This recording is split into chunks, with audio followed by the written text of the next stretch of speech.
अस्सलाम वालेकुम। उम्मीद है आप सब खैरियत से होंगे। आज की इस वीडियो में मैं आपको बताने वाला हूं कि किस तरह आप मीज़ान बैंक के ज़रिए अपनी बाइक निकलवा सकते हैं। बाइक तो देखिए आजकल हर घर की ज़रूरत होती है, लेकिन बाइक की बढ़ती हुई कीमतों के मद्देनज़र अब एक बाइक ख़रीदना भी एक आम आदमी की पहुंच से बाहर होता जा रहा है। तो आज की इस वीडियो में मैं आपको बताऊंगा कि आप किस तरह मीज़ान बैंक के ज़रिए किस्तों पर अपनी बाइक खरीद सकते हैं। और मुझे उम्मीद है कि इस वीडियो को देखने के बाद आपके ज़हन में जो भी सवालात हैं उनके जवाब मिल जाएंगे। फॉर एग्जांपल, हम मीज़ान बैंक से कौन सी बाइक निकलवा सकते हैं, कितनी किस्त देनी पड़ेगी हमें, कितना उसका ड्यूरेशन होगा, और सबसे बढ़ के कौन कौन से डॉक्यूमेंट चाहिए मीज़ान बैंक से बाइक निकलवाने के लिए। और इससे भी बढ़ गए आप जो है वो इस वीडियो को देखने के बाद घर बैठे हुए खुद कैलकुलेट कर सकते हैं कि अगर फॉर एग्जांपल मैं 25% डाउन पेमेंट देता हूं बैंक को तो मुझे कितनी किस्त देनी पड़ेगी, अगर मैं 50% देता हूं तो कितनी किस्त देनी पड़ेगी। मतलब सिंपल ये है कि आप घर बैठे हुए अपने सिर्फ लैपटॉप से या मोबाइल से खुद कैलकुलेट कर सकेंगे कि अगर आप मीज़ान बैंक से एक बाइक लेते हैं तो उसका आपको मंथली कितना खर्चा होगा, यानी कि आपको एक मंथ के बाद मीज़ान बैंक को कितनी किस्त देनी पड़ेगी। ये तमाम चीजें जो है वो आज की इस वीडियो में मैं आपको बताऊंगा। तो उससे पहले मैं आपको बताता चलूं कि ये मीज़ान बाइक इजारा है क्या, कि जो आपने बाइक मीज़ान बैंक के जरिए लेनी है वो किस बेस पे काम करती है। तो बेसिकली मीज़ान जो है वो इस्लामिक बैंक है, तो ये इस्लामिक फाइनेंसिंग मोड ऑफ इजारा यानी कि लीजिंग के बेस पे काम करता है। इसके मुताबिक अगर आपको बैंक से बाइक चाहिए तो बैंक आपको बाइक परचेज करके देगा, लेकिन वो बाइक आपके नाम पे नहीं होगी। बैंक वो बाइक आप अपने नाम पे रखता है और उसकी इंश्योरेंस भी जो है वो खुद ही पे करता है। और जो बाइक आप यूज कर रहे होते हैं वो उसका रेंट भी है मंथली इंस्टॉलमेंट की सूरत में लेता है। तो जब तक आपका एग्रीमेंट है 1 साल का, 2 साल का या 3 साल का, वो जब खत्म हो जाता है तो बैंक आपको वो बाइक आपके नाम पे ट्रांसफर कर देता है। तो आजकल के दौर में ये सबसे बेहतर मौका है आपके लिए अपनी बाइक लेने के लिए कि आप इस्लामिक मोड ऑफ फाइनेंसिंग से अपनी बाइक लें कि इसके अंदर सूद शामिल नहीं होता। तो जिस चीज के अंदर सूद शामिल नहीं होता अल्लाह पाक भी उसके अंदर बरकत पैदा करते हैं। तो आज मैं आपको इसके कुछ की फीचर्स बताऊंगा कि बाइक जो मीज़ान बैंक से निकलवाते हैं उसकी की फीचर क्या है। तो ये पहला नंबर पे आ जाता है कि आपको बाइक की 2 फ्री पीरियोडिक मेंटेनेंस दी जाती है। उसके अलावा मंथली रेंट की जो इंस्टॉलमेंट है वो भी कम होती है। तो सबसे मेन बात यह है कि जब आपको बाइक की डिलीवरी दी जाती है तो उसके बाद ही वो रेंट चार्ज करता है, क्योंकि नॉर्मल कन्वेंशनल बैंक जो होते हैं वो डिलीवरी से पहले ही रेंट चार्ज करना या अपनी इंस्टॉलमेंट चार्ज करना शुरू कर देते हैं। उसके बाद प्रोसेसिंग इसकी बहुत फास्ट है और जैसा कि मैंने बताया इंश्योरेंस जो है वो बैंक ही पे करता है। अब इसके जो कुछ की फीचर ये हैं कि ये बेसिकली इस्लामिक इंश्योरेंस होती है, और जैसा कि मैंने बताया आपको कि मोटरसाइकिल जो है वो बैंक के नाम पे होती है और बैंक ही इसकी इंश्योरेंस वगैरह पे करता है। तो आपको कौन कौन सी बाइक मिल सकती है, आपको सुजुकी बाइक मिल सकती है, यामाहा मिल सकती है और होंडा मोटरसाइकिल जो है वो मिल सकती है।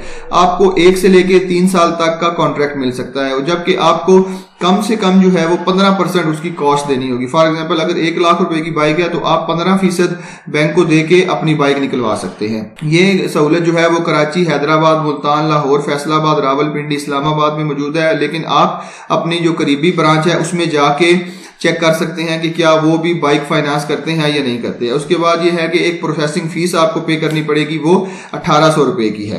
अगर आपने फॉर एग्जांपल 2-3 साल का कॉन्ट्रैक्ट किया हुआ है लेकिन आप उसको अभी जो है वो पहले ही बाइक खरीदना चाहते हैं तो बाइक की जितनी भी प्राइस है वो आप बैंक को पे करके अपनी बाइक जो है वो अपने नाम लगा सकते हैं। तो अब आपको डॉक्यूमेंट कौन कौन से चाहिए मैं आपको वो भी बता देता हूँ। आपको डॉक्यूमेंट कौन कौन से चाहिए, पहले तो आपको अपनी ID कार्ड की कॉपी चाहिए होगी और पासपोर्ट साइज आपको पिक्चर चाहिए होगी। उसके अलावा ड्राइविंग लाइसेंस चाहिए होगा।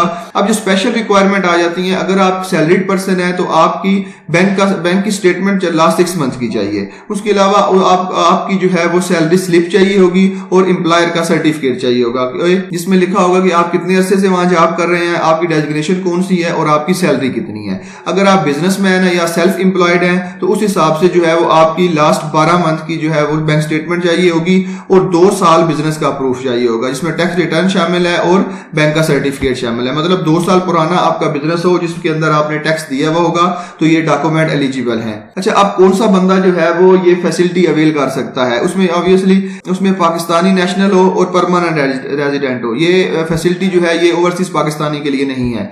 उसकी एज कितनी होनी चाहिए, कम से कम जो उसकी एज है वो 20 साल से लेके 65 साल होनी चाहिए अगर वो बिजनेसमैन है, और 20 साल से लेके 60 साल तक होनी चाहिए अगर वो एक सैलरीड पर्सन है। उसकी इनकम कितनी होनी चाहिए, अगर वो सैलरीड पर्सन है तो उसकी इनकम 25,000 होनी चाहिए। अगर वो बिजनेसमैन है या खुद काम कर रहा है तो उसकी इनकम जो है वो 40,000 तक होनी चाहिए। उसके बाद ये कितने साल के लिए आपको मिल सकता है? 1 से 3 साल के लिए मिल सकता है। पेमेंट मोड क्या होगा? ये थ्रू चेक भी कर सकते हैं, डेबिट इंस्ट्रूमेंट भी कर सकते हैं और डायरेक्ट एम्प्लॉय की सैलरी से भी डिटेक्ट कर सकते हैं। अच्छा, ये तो मैंने आपको बताया नॉर्मल बाइक अगर आपने लेनी है तो उसके लिए क्या क्राइटेरिया है। अगर आपने 250 सीसी यानी कि स्पोर्ट्स बाइक लेनी है तो उसके लिए आपकी मिनिमम सैलरी जो है वो 1,50,000 होनी चाहिए अगर आप सैलरीड पर्सन है।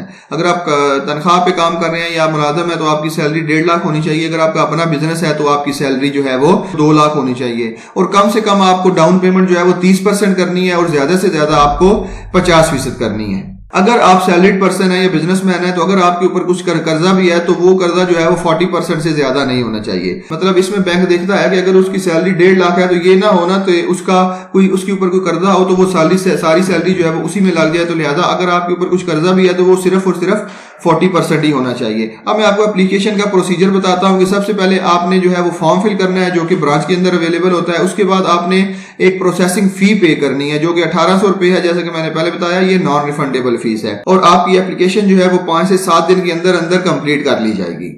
और एट द लास्ट मैं आपको बताता हूं कि आप घर बैठे हुए भी आप अपनी बाइक की इंस्टॉलमेंट कैलकुलेट कर सकते हैं कि अगर आपने कोई भी बाइक लेनी हो। फॉर एग्जांपल मैं आपको यहां कैलकुलेट करके दिखाता हूं। देखिए, आप होंडा भी परचेज कर सकते हैं, सुपर पावर भी, सुपर स्टार और यामाहा भी। मैं अगर होंडा पे जाता हूं, होंडा पे क्लिक करता हूं और बाइक लेता हूं। बाइक में यहाँ पे CD70 सिलेक्ट कर लेता हूं और इसका टेन्योर जो है वो मैं 3 साल का कर लेता हूं। मैं कहता हूं यार मेरे पास तो इतने ज्यादा पैसे हैं नहीं तो मैं सिर्फ और सिर्फ जो है वो 25% दे सकता हूं। अगर 1.25 लाख की बाइक है तो सिर्फ मैं 30,000 ही दे सकता हूं तो वो तकरीबन जो है वो 25% होते हैं। मैं 25% पे क्लिक करूंगा और यहाँ पे कैलकुलेट का बटन दबा दूंगा।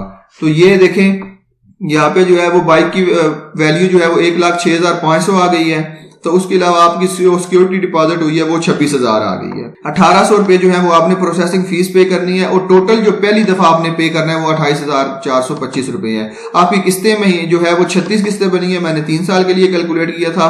और जो मंथली रेंट है आपका यानी कि मंथली जो किस्त आपने देनी है वो 3,686 रुपए है।